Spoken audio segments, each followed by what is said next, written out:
Lifestyle और गलत खान पान की वजह से पाइल्स तो होता ही होता है, इनमें विटामिन की भी कमी हो जाती है। और इन विटामिन की कमी से पाइल्स पर क्या प्रभाव पड़ता है, हमारे जो गुदा के रोग होते हैं उन पर क्या प्रभाव पड़ता है, आइए विस्तार से जानने की कोशिश करते हैं।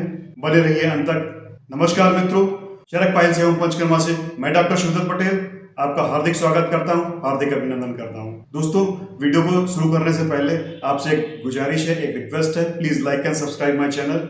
दोस्तों, थोड़ा सा विस्तार में जानने की कोशिश करते हैं कि आखिर विटामिन की कमी से हमारे पाइल्स है या गुदा रोग है उन पर क्या असर पड़ सकता है। तो दोस्तों, इस टॉपिक पर आने से पहले हमें जानने की जरूरत है कि विटामिन कितने प्रकार के होते हैं, उनका क्या काम होता है।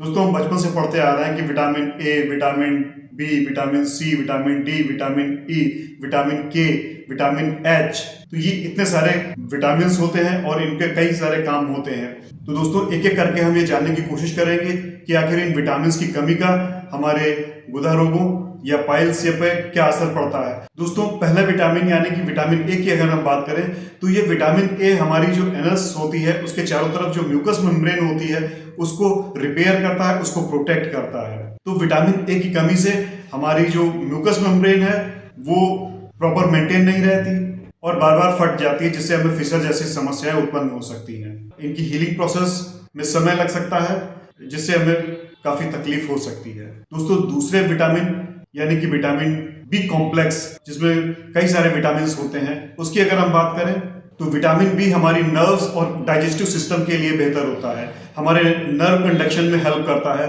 तो अगर विटामिन बी की कमी होगी तो हमारा जो पाचन तंत्र है वो कमजोर होगा, हमें जो डाइजेस्टिव के इंपल्स हैं वो बहुत अच्छी तरीके से नहीं मिलते, हमारा डाइजेशन प्रोसेस वो स्लो पड़ जाएगा और हमें कॉन्स्टिपेशन की शिकायत बनी रह सकती है, जो बाद में पाइल्स में चेंज हो सकती है। दोस्तों, तीसरे विटामिन विटामिन सी की अगर हम बात करें तो ये मेनली हमारे शरीर में कोलेजन फाइबर्स का निर्माण करता है। इन कोलेजन फाइबर्स की वजह से हमारी जो एनस की जो मसल्स होती हैं वो मजबूत होती हैं।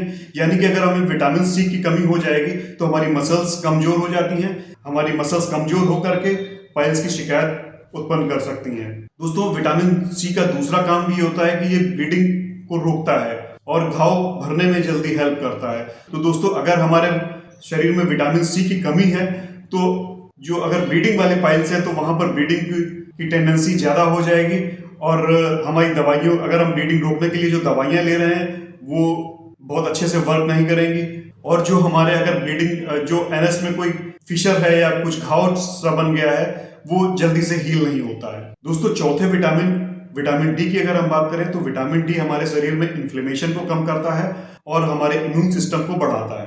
तो दोस्तों, इसकी कमी से हमारे शरीर में इन्फ्लेमेशन बढ़ेगा, हमारी जो एनस की वॉल्स हैं वो रगड़ करने से बार बार इन्फ्लेम्ड होंगी, जिससे कि हमें पाइल्स या ब्लीडिंग पाइल्स डेवलप होने की संभावनाएं काफी बढ़ जाती है। इम्यूनिटी सिस्टम कमजोर होने की वजह से भी बार बार डायरिया की शिकायत हो सकती है, जिससे पाइल्स और फिशर जैसी समस्याएं उत्पन्न हो जाती हैं। दोस्तों, विटामिन डी के बाद हम विटामिन के की बात करें तो ये विटामिन के हमारे शरीर में जो ब्लड क्लॉटिंग होता है उसके लिए रिस्पॉन्सिबल होता है। तो दोस्तों, अगर विटामिन के की कमी हमारे शरीर के अंदर पाई जा रही है तो जो अगर ब्लीडिंग पाइल्स है वहां पर जो थक्का बनने की यानी कि ब्लड क्लॉटिंग की जो प्रोसेस है वो डिले हो जाएगी और हमारी ब्लीडिंग ज्यादा होगी, यानी कि ब्लीडिंग पाइल्स में विटामिन के की कमी काफी हानिकारक हो सकती है, उसमें ब्लीडिंग की संभावना और अधिक बढ़ जाती है। तो दोस्तों, देखा आपने कि विटामिन की कमी है कैसे हमारी जो पाइल्स है या गुदा रोग है या एनस के एनर प्रॉब्लम्स हैं उनमें कैसे ये असर करता है। तो दोस्तों, अगर ये वीडियो आपको अच्छी लगी तो please like and subscribe my channel. Thank you for watching.